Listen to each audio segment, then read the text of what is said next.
बिस्मिल्लाहिर्रहमानिर्रहीम। नाज़रीन अस्सलाम वालेकुम। हम अपने मेज़बान साबिर शाकिर वफाकी दारुल हुकूमत इस्लामाबाद से कुछ ताज़ा तरीन इत्तलात और अहम खबरें आपसे शेयर करते हैं। पाकिस्तान की सूरत हाल इस वक्त इंतहाई मखदूश है। मखदूश भी छोटा लफ्ज़ है, बल्कि तबाही और बर्बादी की बातें हो रही हैं। और तबाही और बर्बादी जो है वो भी पाकिस्तानी अवाम का इसमें कोई कसूर नहीं, पाकिस्तान के आइन का कोई कसूर नहीं, पाकिस्तान के कानून का कोई कसूर नहीं, पाकिस्तान के शहरियों का कोई कसूर नहीं, बल्कि ये चंद बड़े लोगों का कसूर है जिन्होंने बंद कमरे में बैठ के एक साजिश बुनी, ताने बाने बुने और एक साजिशी जाल बिछाया और साजिशी जाल बिछा के पाकिस्तान को आज इस हालत में ले आए हैं।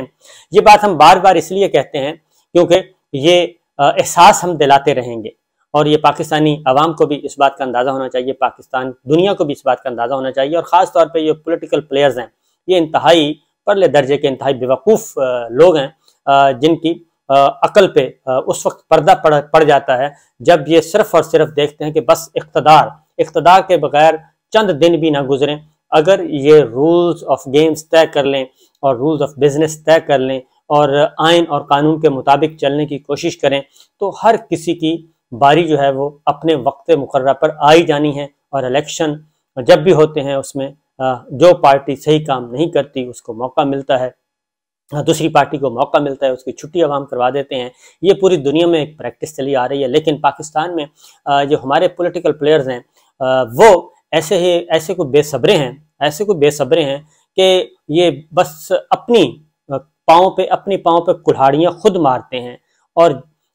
जो दोष है वो दिया जाता है एस्टेब्लिशमेंट को। एस्टेब्लिशमेंट बिल्कुल उनका एक रोल है और उनका भी पॉजिटिव रोल होना चाहिए, लेकिन अगर पॉलिटिकल प्लेयर्स और ऐसे एस्टेब्लिशमेंट के ऐसे मोहरे जो कि खुद भी पावर हंगर हों और जो खुद भी पावर के इख्तियार के रसिया हों, लालची हों, उनके साथ जब ये मिल के साजिशों के ताने बाने बुनते हैं तो फिर उसका रिजल्ट यही निकलता है जो इस वक्त हमारे सामने मौजूद है। पाकिस्तान में इस वक्त जो सिचुएशन है उसकी जिंदा मिसाल है कि चंद लालची लोगों ने, चंद साजिशी लोगों ने जो कि इख्तियार के ऐवानों तक पहुँच गए थे, जो इख्तियार के आला तरीन मनसबों पर फायज हो गए थे, उन्होंने ये सारा खेल किया और जाती मफाद के लिए किया। और अब सारा प्रेशर किस पे आ रहा है? अब सारा प्रेशर आ रहा है मौजूदा फौजी क़यादत पे, मौजूदा एस्टेब्लिशमेंट पे, मौजूदा GHQ पे, उस पे सारे का सारा प्रेशर आ रहा है कि जनाब आप क्या कर रहे हैं, आपको क्यों नहीं होश के नाखून क्यों नहीं ले रहे, ये सारे का सारा आपकी जिम्मेदारी है ये। और उसके बाद फिर वो गर्दान शुरू हो जाती है। लेकिन मैं अभी भी ये कहता हूं कि ये बुनियादी जिम्मेदारी जो है, एक तो जो चले गए उनका एहतसाब होना चाहिए, बाजवा साहब का एहतसाब होना चाहिए। बाजवा साहब को इस सारी रजीम चेन में अगर क्लीन चिट दे दी गई, ये GHQ को भी नहीं देनी चाहिए, ये हमारे मुसल्लह फौज के इदारों को भी नहीं देनी चाहिए, ये हमारे आइन को भी नहीं देनी चाहिए, ये हमारी जुडिशरी को भी नहीं देनी चाहिए, ये हमारे पॉलिटिकल प्लेयर्स को भी नहीं देनी चाहिए। अगर ये क्लीन चिट दे दी गई तो उसके बाद अगले 10-12 साल बाद कोई और इस तरह का आएगा और इस तरह के फिर पाकिस्तान में तहस नहस करके चला जाएगा और उसका मलबा, उसकी सफाई करनी पड़ेगी आने वालों को, और जिनका कोई कसूर नहीं है। इस वक्त भी जो हमारे मौजूदा लीडरशिप, मिलिट्री लीडरशिप, वो इस सारे कज़िये में, इस सारे खेल में दूर दूर तक उनका नामो निशान नहीं था। वो बिल्कुल साइड पे बैठे थे और जब ये सारी ताने बाने बुने जा रहे थे। और अब चूंकि चीज़ें आ गई हैं और इतनी वर्स्ट हो गई हैं कि अब ये इलेक्शन से फरार के रास्ते तलाश कर रहे हैं। क्योंकि पहले डॉलर का मामला हुआ, IMF के साथ मामला, वो एक चीज़ें तय की गई, मिफ्ता इस्माइल साहब ने तय की, उसके बाद उसको तोड़ा गया, उस मुआहदे को तोड़ा गया। अब उस मुआहदे को जो तोड़ने का इल्ज़ाम है वो बजाय इसके कि इसहाक डार साहब पे लगे, इसहाक डार साहब पे लगना चाहिए। वो जो मुआहदा तोड़ा, मिफ्ता इस्माइल साहब ने जो कमिटमेंट्स की थी उसके अकॉर्डिंगली आगे बढ़ा जाता तो फिर ये सारी सिचुएशन ना होती जो इस वक्त हो चुकी है। और डॉलर को मसनूई तरीके से रोका गया, उसका एक्सचेंज रेट रोका गया। उसके बाद जो स्टॉक एक्सचेंज का हशर हुआ, क्योंकि स्टॉक एक्सचेंज की तरफ तो कोई किसी की तवज्जो नहीं है कि वहाँ पे बिलियंस ऑफ डॉलर्स जो हैं, अरबों डॉलर जो हैं वो डूब गए हैं। लोगों के, सरमायाकारों के अरबों डॉलर डूबे हैं, अरबों रुपया नहीं, अरबों डॉलर डूबे हैं। ये पिछले 5-6 माह के अंदर जब से इसहाक डार साहब ने जिम्मेदारियां संभाली हैं। और बात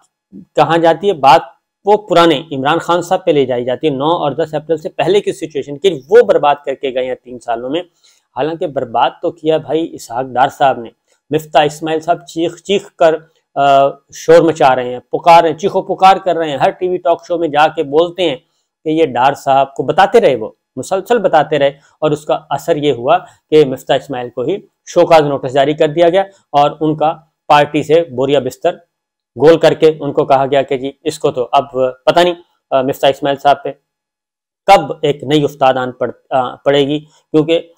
ये लोग तो ऐसे ही हैं, ये मिफ्ता इस्माइल साहब को भी नहीं छोड़ेंगे। हो सकता है एफबीआर को उनके पीछे लगा दिया हो और या आने वाले दिनों में लगा दें या एफआईए को लगा दें, कुछ ना कुछ ये करेंगे मिफ्ता इस्माइल साहब, क्योंकि वो मिफ्ता इस्माइल साहब के बारे में बता दूं कि ये पार्टी के अंदर ये बातें हो रही हैं कि ये वो ज़रा थोड़ा जी बेऔकाता हो गया और ये अपने कद से बड़ी बातें कर रहा है और ये किसी के कहने पे बातें कर रहा है, इसके पीछे कोई ना कोई है, ये पहले दिन से ही एस्टेब्लिशमेंट का मोहरा था। ये बातें हो रही हैं और ये सारी चीज़ें पार्टी के अंदर हो रही हैं और उनका नाम भी अगर लिया जाए तो नागवार गुजरता है पार्टी क़यादत पे कि उनका नाम भी नहीं लेना।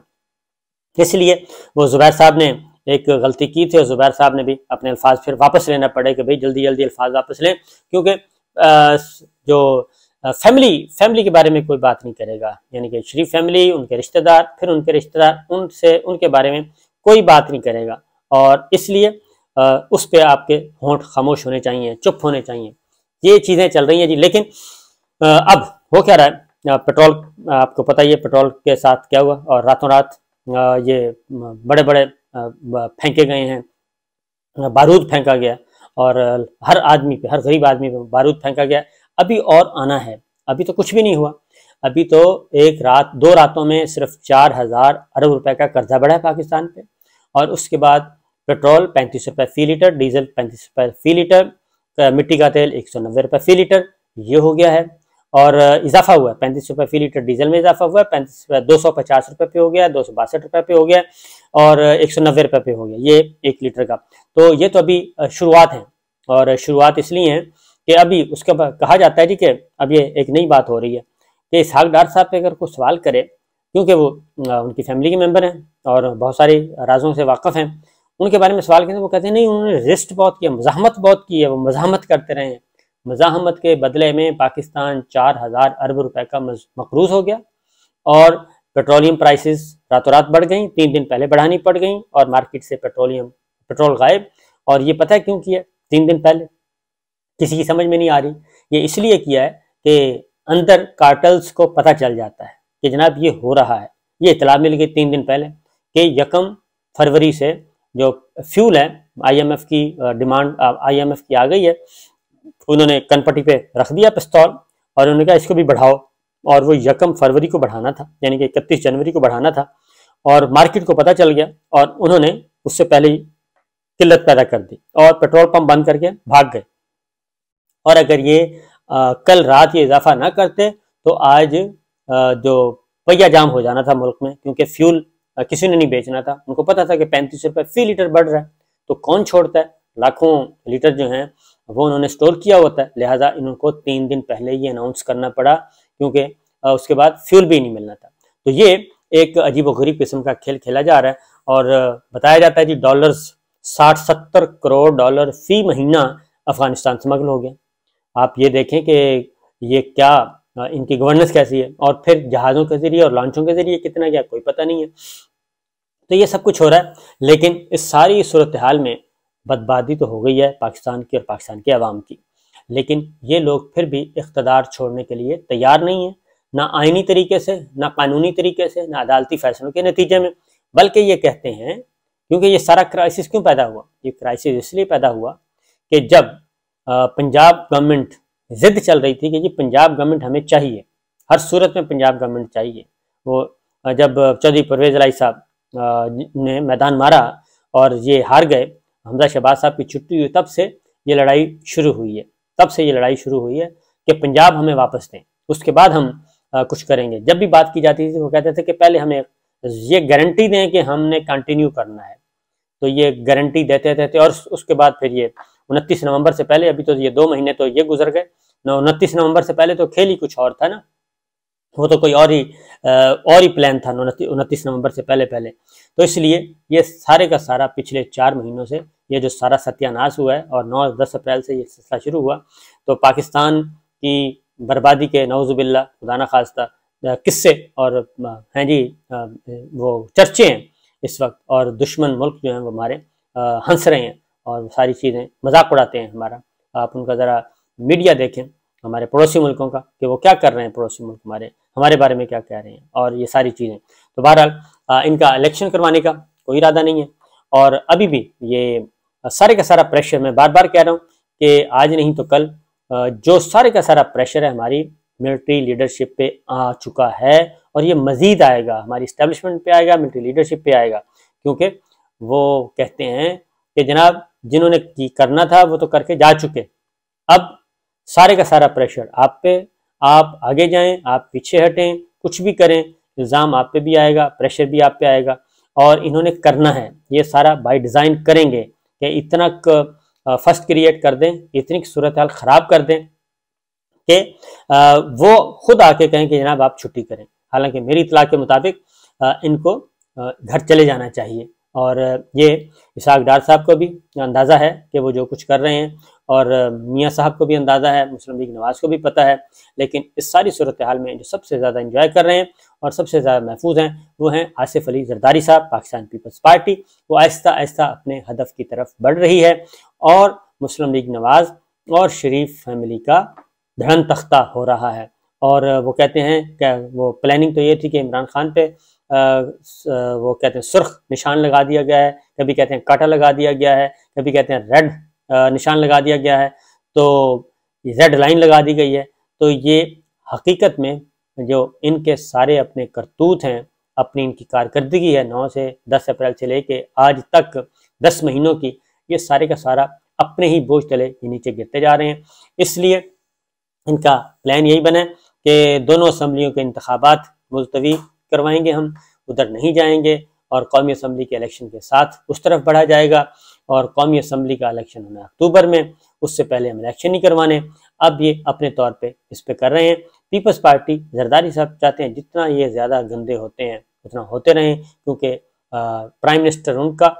मुस्लिम लीग उनका, फाइनेंस मिनिस्टर उनका, और आगे फेस उनके, तो वो करते रहें। पंजाब में पीपल्स पार्टी के पास आ चुका है, वजारत आला पीपल्स पार्टी के पास है इस वक्त, डिफेक्टो सीएम अगर समझें तो वो है जरदारी हाउस है, वो पंजाब को इस वक्त चला रहा है, और थोड़ा बहुत हिस्सा मिलता रहेगा मुस्लिम लीग नवाज़ को, लेकिन जरदारी हाउस इस वक्त पाकिस्तान पीपल्स पार्टी की गवर्नमेंट है पंजाब में, जो कुछ हो रहा है। लेकिन इनके जनाब प्रायोरिटीज़ जो हैं वो है फवाद चौधरी साहब, उनको कपड़ा लगाएं, मुंह पे लगाएं, और अब उनको यानी कि ये कहते हैं कि